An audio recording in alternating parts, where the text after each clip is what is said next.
Hey, everybody, welcome. Thanks for joining us again for a Deer Talk Now podcast. We've been doing this podcast for going on 13 years, so we appreciate everybody who's listening to the podcast, watching the podcast. I am Dan Schmidt. Today we have a guy you have probably seen before. You've seen him on social media. You've probably visited his website, and you might even taken some classes from him. Christian Williams from Archery Strong. Christian, welcome to Deer Talk Now. Thank you, Dan. I appreciate it. I'm looking forward to talking with you today. Yeah, you know, we've seen you. I don't know how many years it's been going on. David, you know, it's been 8 years at least. We've seen your program, Archery Strong. You've been working to not only educate people on fitness at no matter what age you are and no matter what skill level hunter you are, but you've been doing it with a way that is very intuitive for, like I said, any skill level. What kind of got you started in this? Sure. So the path was a unique one in the sense that it was almost fueled by some dissatisfaction. I'll tell you what I mean by that. I went to school for exercise physiology, so focusing on everything related to training and improving the body, specifically through exercise. And I got a job in that field at a sports injury office and sports performance office. Yet I, for a lot of reasons, didn't necessarily like it, and I didn't feel like it was going to be a long-term fit. So as I was working that job, I was also growing in my passion for archery and bow hunting. That has been something that continually grows for me and has been a big part of my life. So as I was working this job and had that passion for archery and bow hunting, I had this idea to simply mesh the two together. I thought that there was some application. I personally just thought it was neat. I thought it was a cool idea to combine the two, not really having any plans really at all to turn it into anything specific. I just thought it would be something neat to pour into as I was trying to figure out my path as far as career goes. And more specifically, and related to bow hunting, a cool part of this was when I was working this job, I was still in college. I had kind of a goal and a hobby where I was bow hunting woodchucks, or some people know them as groundhogs, a lot. And when I say a lot, I was spending nearly every day, at least an hour or two every day doing this. And I had and still have a dear friend who is a farmer in Western Pennsylvania.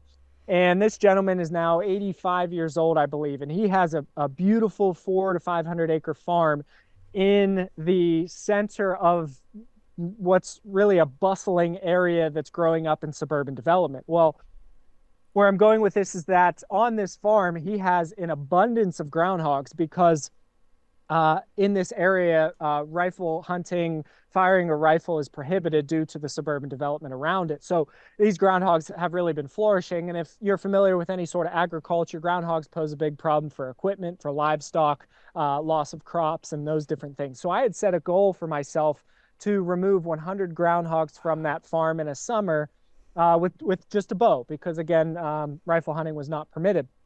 And to achieve this goal, I was shooting a lot. I was shooting almost every day as well. And what really got me thinking about this idea for Archery Strong is because I was shooting a lot, I wanted to make sure I was doing everything, not only to be proficient, but also to make sure I didn't run into a problem as far as injury, developing shoulder issues. I had some shoulder issues from baseball in the past. So I started to combine this sports injury and sports performance approach, archery, mainly to serve this goal I had for groundhog hunting with a bow, and also because of my passion for both of those things. And here we are today with Archery Strong going on, I believe it'll be 7 or 8 years here this summer. Wow, that's fabulous. You know, I did not know that about the groundhog, we call them woodchucks, hunting. Yes. And I do know that Charlie Alsheimer, rest his soul, that's how he grew up learning how to shoot a rifle. And that was in New York, in the Bath, New York, which would be in the Finger Lakes region, potato country there. Those things are pretty wary. Now you're hunting them with a bow. How, well, number one, did you get your 100?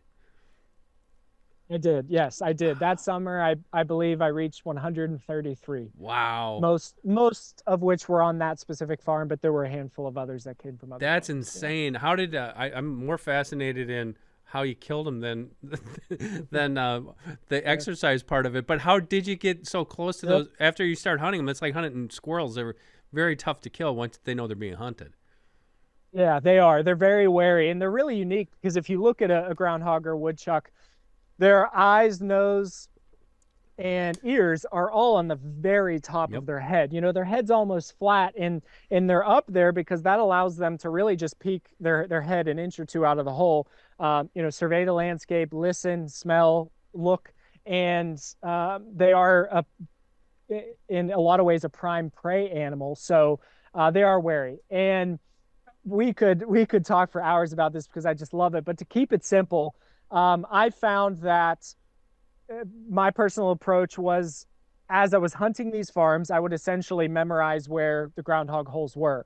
And I have hundreds and hundreds of groundhog holes that I could almost pinpoint to within a few yards, just Wow. memorized from hunting these. And essentially what I would then do is I would plan the best route around the farm to pass within bow range of as many holes as I could. And when I say the best route, the key is being able to keep as much terrain or structures or vegetation or objects between you and those holes for as long as possible. So you're essentially trying to get as close to the hole as you can without ever seeing it. And then that way, whether you're 50 yards out, 30 yards out, 20 yards out, you're then kind of peeking around whatever the obstruction is between you and that memorized hole. And you're seeing if that groundhog is out feeding, if that groundhog might be out surveying the landscape. And then if it is, you might have a shot opportunity.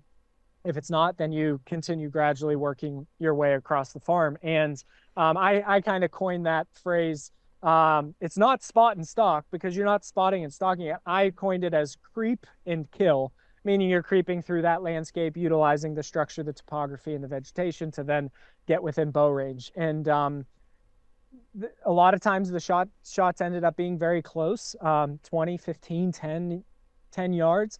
And a lot of times they could be very far, almost as far as you would want them. And it really was a fantastic way to, of course, not only help the farmer, but become more proficient with hunting, putting yourself in that scenario where we always talk about it's difficult to put yourself in a scenario where you feel at least some sort of that suspense and adrenaline that you have on a whitetail or another big game animal. So you get a little dosage of that and a great adventure and learning experiences along with it too. Fabulous. That's a fabulous story there, and I'm sure it actually made you a much better deer hunter along the way. Absolutely, absolutely, So definitely. let's get to the next part. So you were in sports medicine. Did you Mhm. give that up then to tackle this archery strong pursuit, or is it still a side gig for you? No, I am doing archery strong full time. So I stopped at working there. Oh, I'll say maybe in 2019, 2020, somewhere in that realm. And after that, I did some different strength and conditioning coaching um, on the side while I was also doing Archery Strong. And then a couple of years ago, I went full time with Archery Strong, and Very that's good. my focus now. Congratulations. That's awesome. I know you were a Thank you. USA weightlifting coach as well. Yeah, yeah. So that tied into a lot of the different sports injury work I did, strength and conditioning work I did as well. Very cool. So tell us about Archery Strong today. Where is it at? I know you offer courses. I know you offer a lot of free content online. What is just give us that elevator speech here as far as what is Archery Strong today? Sure.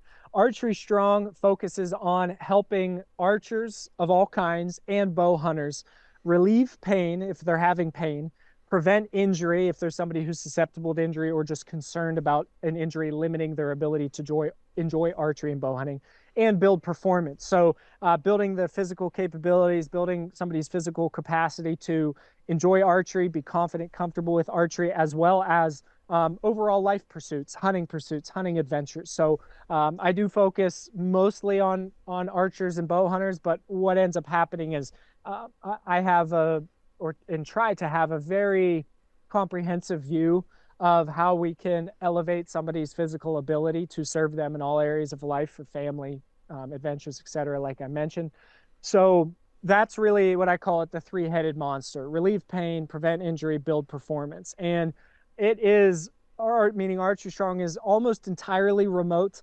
I do here and there do some different events, seminars, camps, things of that sort, but the vast majority of my work is remote, and that allows me to work with archers and bow hunters not only across the country, but I also work with many archers throughout the world, because some people who are familiar with archery may know that archery is very popular, particularly as an Olympic and a competitive sport in different countries. I often compare it to something similar like soccer, where soccer, and they call it in other countries football, Right. is very popular throughout the world and internationally. So I've got archers from the Middle East, from South America, Canada, Australia, some from Asia, a few from Asia. So it's been really neat being able to, especially as a bow hunter primarily myself, being able to see how archery is a passion and serves a purpose for all kinds of different people from all different sorts of cultures, ethnicities, backgrounds, etc. You're getting hunters, you're getting competitive shooters, you're just getting casual shooters. I know this can trickle Right. down to hunters in general. If you're toting a Mossberg or a 10-point or a Traditions muzzleloader, you can become a better, more efficient hunter if you're skilled. But if you're in shape enough. Is there a typical client that you find is reaching out to you? Is it the older guy? Is it the younger guy? Is it the women? I know you probably get people from all walks of life, but is there a stereotypical client that comes to you and says, hey, I need some help? Sure, that's a great question. The simplest answer that I could give to that is the most typical client is anybody who has some sort of physical problem or physical limitation that is preventing them from enjoying archery, bow hunting, or just physical activity in life in general. And I answer it that way because that is really a problem that affects all populations. To your point, Dan, I do get a number of older guys. I don't mean to ruffle any feathers. I'd say maybe 50s and older. That just tends to be the nature of the bodies that God gave us, that they tend to break down as time goes on. So I do work with a good population of people, I'll say 50 to 80. I have a number of clients up into their 70s. And then I also work with people all the way down into their teens, where those younger kids and individuals, the youth archers, the youth bow hunters, typically are at that stage in their life where they're seeing their bodies grow and develop closer or develop towards being an adult, and they want to kind of cultivate those physical attributes that they're gaining. So they want to, get into some sort of training, some sort of physical development. I remember back when I was, I think 12 or 13, I got beat by a girl in a pull-up contest. And I said, hey, Dad, we got to go get my first set of dumbbells. And I just share that example as one of those catalysts that really triggers people to say, hey, I'm either feeling less adequate than I want to, or I'm having this specific problem. I want to do something about it. And I think that just speaks to our nature, where a lot of times when we have a problem that is limiting us, then we finally want to do something about it. So Deer Talk Now is brought to you by Outdoor Edge and their new Ergomax 6-piece professional grade processing knife set. Take your wild game processing to the next level with this top-tier set, which includes 5 expertly designed knives tailored for every task. Plus, the included 2-stage sharpener ensures your blades stay incredibly sharp no matter the job. For more information, go to OutdoorEdge.com. Everybody from the youth to middle-aged individuals to older individuals, men and women, I'm fortunate to work with. And I can imagine how that curve goes. I'm starting to get past the curve. When I was younger, probably your age and younger, I was shooting 70 pounds, didn't have a problem with it. I grew up doing construction. I was strong. And as I got older, I really don't have the problems like my buddies. I was going to ask you, this is a question that you can answer after the question. He's got what they call a frozen shoulder. He can't shoot his bow anymore.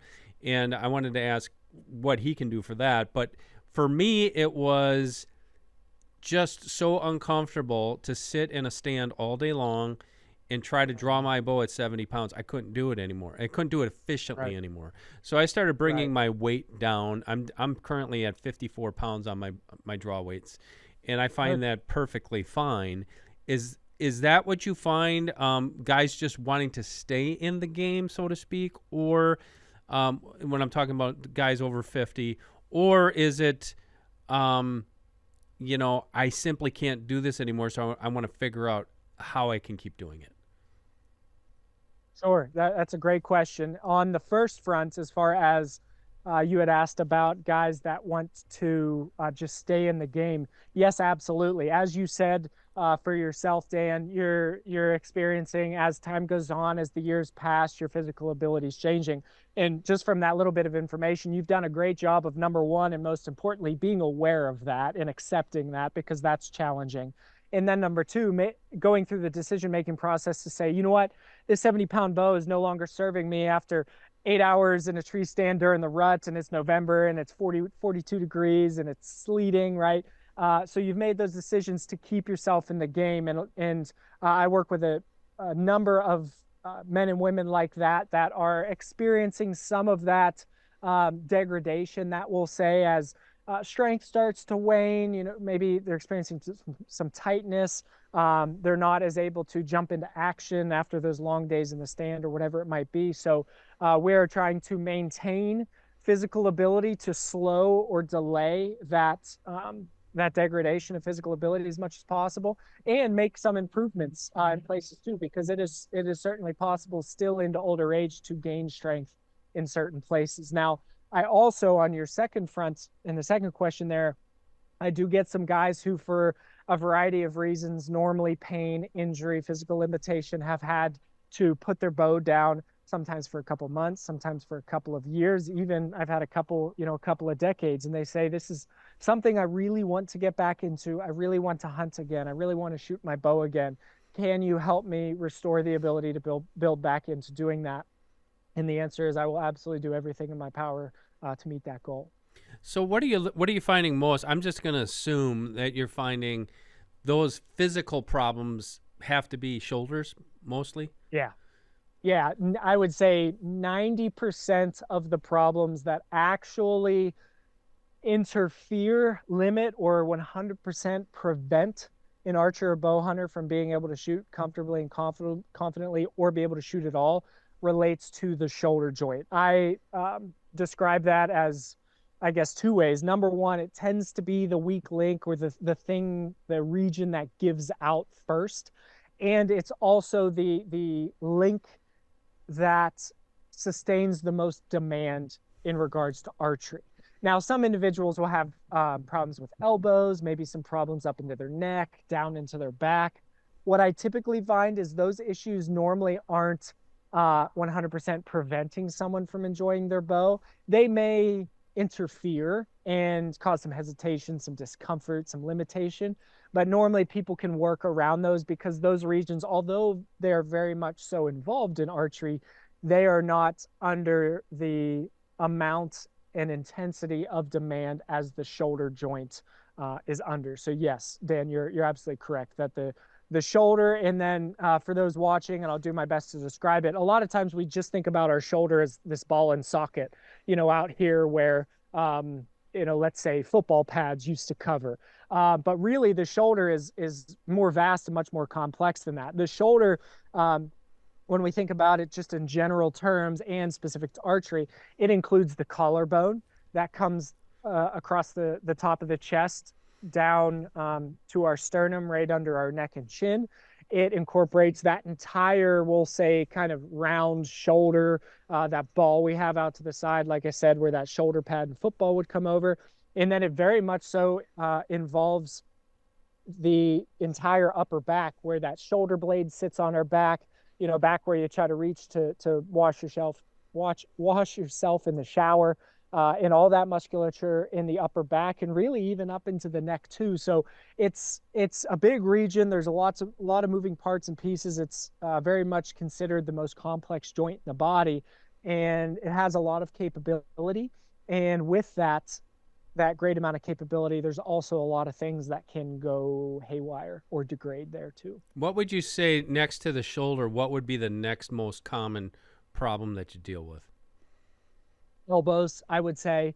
And again, that's more of it's rare that somebody's elbow pain or problem gets significant enough that they can't shoot at all. Typically, it's more of an annoyance, a frustration. It's bothersome where the primarily normally what happens is the tendons of the elbow become irritated, inflamed, and develop some discomfort or pain there. Either on the draw side that we're holding the release with and pulling with, or on the bow arm side where we're holding that bow. Again, those tendons around that elbow can become irritated, and that can be a bother for people. And those issues are notoriously stubborn and pesky in the sense that they can really stick around for a while. They're actually not normally all that complex. They're relatively simple, but again, they can still be very pesky and annoying and bothersome. So that would be, I'd say, the second most common issue that people are reaching out to me with. Elbows and shoulders. Give me an example, Christian. What is one of the most satisfying success stories that you've had over these years? Is there an individual that comes to mind where you basically took them from out of the game into the game and now they're flourishing? Yeah, absolutely. It's a client of mine who's still a client, not for pain or injuries anymore, but just for staying healthy, staying strong. And this gentleman came to me a couple of years ago, and he had numerous repairs to his rotator cuff on his bow shoulder side. So the side that holds the bow, the rotator cuff is actually a group of 4 muscles, and they also have tendon-like properties. And their responsibility is to hold the ball in the socket, similar to how if you can picture a golf ball sitting on a golf tee, that golf ball is obviously not very stable. If the wind comes by or you bump it, it falls off. Well, the rotator cuff holds that golf ball on the tee, keeps it solid and stable, but also allows it to rotate and move. And this gentleman had, again, numerous tears in his rotator cuff. He had those repaired. He went through some general physical therapy that's normally recommended after surgery. However, that therapy normally is not robust enough, comprehensive enough, and not suited to get you back to something demanding like shooting a bow. It's normally just meant to get you back to daily life activities. So he really wanted to get back to shooting his bow, but he didn't have the strength, he didn't have the comfort, the confidence, and had some concern after that injury and after that surgery. So I was able to help guide him over a series of months, gradually rebuild the strength of that shoulder, the stability of that shoulder, the range of motion of that shoulder that it needed to shoot a bow. We also gradually worked through a rebuilding process to build him back from a very low level of shooting, lightweight, very few arrows, up to a higher volume of arrows, up to a hunting weight bow that he was comfortable and confident with. And he went on to successfully harvest numerous whitetails, which was awesome. However, it was a little over a year ago, so not this past winter, but the winter before, he was out hunting and he had successfully harvested a deer after we built him back up, which was awesome. However, it was a wintertime hunt in Ohio, and unfortunately, as he was dragging that deer out, he slipped, fell on that same exact shoulder, and fractured part of the socket, had some negative effects on the tissues around that shoulder as well. And he wasn't back to square one, but he was definitely took many, many, many steps backwards. So we really went through that whole process again of rebuilding his shoulder, gradually building him back into shooting. And just last week, he sent me a picture of himself and his daughter, and he harvested an eastern turkey in Ohio. Oh my gosh. With his daughter there with his bow. And just really just a blessing to just be a part of that, and awesome to see him succeed in numerous trials and difficulties like that. That's insane. That's a great story, and especially coming back after the second time. I can't believe that. Yeah. What would you say then to somebody who's like, I'm too old, I can't do this anymore, I have to stop doing it? Is that a reality, or is it something that you think for most people can be overcome? That's a great question. And I have to say initially that it does depend on the person in the scenario. However, to the two, we'll say, options that you just posed, Dan, um, absolutely, for some people, unfortunately, it is just a reality. And that's where, an option like a crossbow is a fantastic option for that person who can no longer truly shoot a vertical bow, to be able to go out, enjoy nature, enjoy creation, enjoy the adventures that hunting has to offer. However, there are many people, and I would say a significant portion of the people who are on the fence and kind of wondering if I can ever get back to it, are able to get back to it. But the caveat is in some capacity, meaning that there are some individuals that I've helped build back to shooting hunting weight bows, be comfortable, confident, pain free, and it's a great success story, and they're able to enjoy um, archery and hunting for a nice period of time. However, on the opposite side of the scale, depending on the individual, we may have to be realistic in expectations and say, well, you might not get back to shooting a 50-pound compound, but what about shooting a 25-pound recurve, just to be able to enjoy, to be able to go out in the backyard, maybe with grandkids, maybe with kids, and just be able to fling a few arrows, where it's not getting you back in the tree stand to harvest a whitetail. It's not, allowing you to compete or anything of that sort. But if that individual just wants to be able to enjoy archery in some capacity, a lot of times there is a way, as long as the willingness is there to do so. Perfect. Now let me flip that script and bring it out. I've been talking about the older people because that's the people I know. Now let's get back to the younger people, whether it's a youngster, a teenager, a boy or a girl, or I know a lot of women who have gotten into bow hunting, and it's adult onset hunting. They might be 20, they might be 30, they might even be pushing 40, and they want to take up archery, but they just cannot. Like some states, I think our state here in Wisconsin's probably got the lightest regulation at you have to shoot 30 pounds, which is not too difficult. But some states have it higher. And then other archers that I know, they say, yeah, I know I can shoot that, but I want to shoot more weight. What is the mindset that you go at, that you would approach somebody in that scenario? Dan, would you mind? I want to make sure I answer your question well, and answer it so it's valuable for anybody who's listening. Would you mind clarifying what I understand the scenario you pictured there? If you could clarify. Okay, let me just give you I'm just going to make this up out of the blue. Okay, you got a young woman, 30 years old, first-time bow hunter. She can't pull 40 pounds, and that's in her mind is what I need to pull to however she got that in her head, because I know people that are like that. I've got to shoot 40 pounds, but I can only pull 30. How can I make up that 10-pound difference? Okay, gotcha. Great question. So there's going to be two main pieces to that, and then there's going to be a third caveat that I'll add in at the end. First and foremost, the most important thing in that scenario is what we call progressive overload. And that's normally a weightlifting term, where you're starting at a manageable weight that you can sustain and work with, and then you're gradually, bit by bit, building. We apply that same concept to archery and to shooting, where you have to be consistently shooting at least multiple times per week within your limits, not every day, not 100 arrows a day, but within your limits, to first and foremost be able to allow your body to repeatedly see the challenges and demands and stresses of archery, and our bodies were created to then adapt to those demands.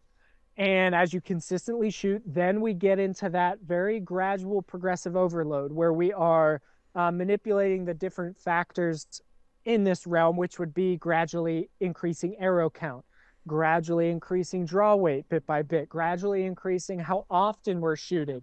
And by progressively overloading the body, as long as you're working within the limits, the body will also gradually adapt, and you'll build strength that way. Then, and that's a process I help a lot of archers with. And then on top of that, the second piece is utilizing strength training, so resistance training, where we're utilizing free weights, bands, cables, whatever it might be, to specifically help that individual build the strength and the stamina and the endurance and the stability to support their shooting, to uplift their shooting. This work does not take the place of the shooting. It does not take priority over the shooting, but it very much so supports and supplements the shooting. And what's really unique about applying strength training and resistance training to archery is we get so many additional benefits that help build strength and physical ability in resistance training that we don't get from archery. And what I mean by that is how many arrows can you shoot without having to nock another arrow? One, right? When it comes to resistance training, we can stack up the reps back to back to back to back. So we're overloading the nervous system and the musculature in that way that helps build strength. With archery, we only draw back. We very rarely let down, and I don't recommend that people practice or train a bunch of letting down. And that's a big missing component of what helps us build strength. That's what we call eccentric muscle contraction. So we can really build strength by incorporating full range of motion, different ranges of motion that train the nervous system and the musculature in a different way than archery does. We can also utilize different types of highlight points, I'll call them, meaning we can, if somebody has a difficult part of their draw cycle they struggle through, we can target that with unique and specific exercises. If somebody has a difficult time with a certain area that gets tired on them, we can target and highlight that area and train that area. So that second piece of utilizing strength and resistance training to support shooting can really help that individual who's willing to build or wanting to build draw weight. And then that third caveat I said that we would need to throw in would be kind of a mixture of patience, understanding that this type of process, as much as we want our bodies to go from A to Z immediately, I call the body often an organic machine, and it's not as simple as changing the oil or swapping out strings and cables. It takes time to adapt. So patience is required. And there also needs to be a realistic component to the goal as well.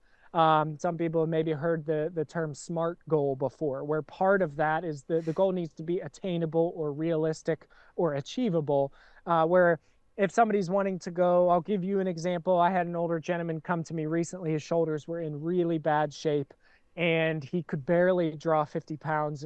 And he said he wanted to get back to 70 pounds. And we had to have an honest conversation that I said to him, I said, you know, my responsibility is to be ethical, honest with you, and responsible with you. And I have to tell you that I don't think that's number one attainable, and I don't think that that's realistic either. However, we can do the best within the limits and give this our absolute best shot. And as long as you're willing to be realistic and patient, we can see how much progress we can make. Wow, that is awesome. It sounds like you have that system basically built in. So what happens now when people contact you? What do you offer? What are some of the different types of programs you offer to help? Yeah, great question. So I have and continue to, it's certainly an ongoing process where I have really tried my best to offer numerous levels of training or courses or programs to address the needs of all different types of people. What I mean by that is everybody's different in what they're looking for, meaning some people want full-on help, communication, guidance, want me to walk alongside them step by step by step, and I'm absolutely willing and enjoy doing that and like to do that. So that would be the example of the highest tier program or system I offer, where we start with a questionnaire, then we meet for a 1-hour video consult call, very similar to what you and I are doing here, Dan. And we're either discussing shooting form, assessing their shoulders, talking about their goals, laying out a plan moving forward, wrapping all that together in that consult. And then they move on to, I utilize a training system where I'm able to provide video instruction, detailed day by day, week by week plan, all customized for their needs, limitations, and goals. And I'm checking in with them numerous times a week, answering questions, troubleshooting any problems. And that would be the highest level tier. Take a step down from that, we take out some of that, we'll say customization, personalization, and one-on-one guidance, and give them still a nice comprehensive plan to either build draw weight, build stamina, help relieve maybe some mild issues, mild pain, prevent injury, and they get a comprehensive plan. But if they're not looking for that really in-depth guidance and one-on-one instruction, then that's a good fit for them. And then on the lowest scale, there might be just somebody who says, and I have a lot of people like this, where they just want a few exercises, something easy to follow, something they can just open up, real quick, 10, 15, 20 minutes, knock out some things that are going to be beneficial for some general strength, some general shoulder health, some general shoulder comfort, and very cheap, simple, but still quality and effective work that they can do. And that allows those people who just want something more simple, beginner, entry level, to have an option as well. It'd be a lot easier than trying to Google this or search it on YouTube and try to do it yourself, because you got a guy who's doing it year round. Christian, thank you so much. Where can people go to see your pages and follow you? Yes, thank you, Dan. The best place to follow me, get some information. I try to put out a lot of just educational, valuable content. My main goal is to help people. So of course, I have people who are paying for these different courses, services, etc. But I always welcome people and encourage people to check out some of that information. So the best place to do that is Instagram, Facebook, YouTube, and then either if you want to see some of the more detailed programs, services I offer, archerystrong.com is my website. There's a way to reach out to me there too if you have any questions, interests. I welcome people to connect with me that way as well. archerystrong.com. And I know by your social pages, this guy has well over 100,000 followers on Facebook, Instagram. I'm not sure if you're on TikTok. I did see your YouTube page. Yeah. But, he's got tons and tons of just good content on there too. Well, Christian, thank you so much. I love that background. We were talking about it off air. Thank you. I think there might be a couple woodchucks out there waiting for you today. Yes, there probably are after a fresh spring rain we had this morning. Yep. Looks awesome. Well, thanks again, Christian, for joining us. We really appreciate your time. Thank you, Dan. I appreciate you as well and everybody listening. Hey, check him out. It's Christian Williams. It's Archery Strong. This guy knows what he's talking about. A good bow hunter and a great guy. We're going to put those links in wherever you're watching this video, or if you're listening, just click on over to either our Facebook page, YouTube page, Instagram. Same thing with deer and deer hunting. You're going to find it all there. For Christian Williams, I am Dan Schmidt. Thank you for joining us for Deer Talk Now. We will catch you next week, Thursday, for another brand new episode. The Deer Talk Now podcast is brought to you by Mossberg, Wildlife Research Center, Traditions Firearms, Outdoor Edge Knives, Hoyt Archery, and 10 Point Crossbow.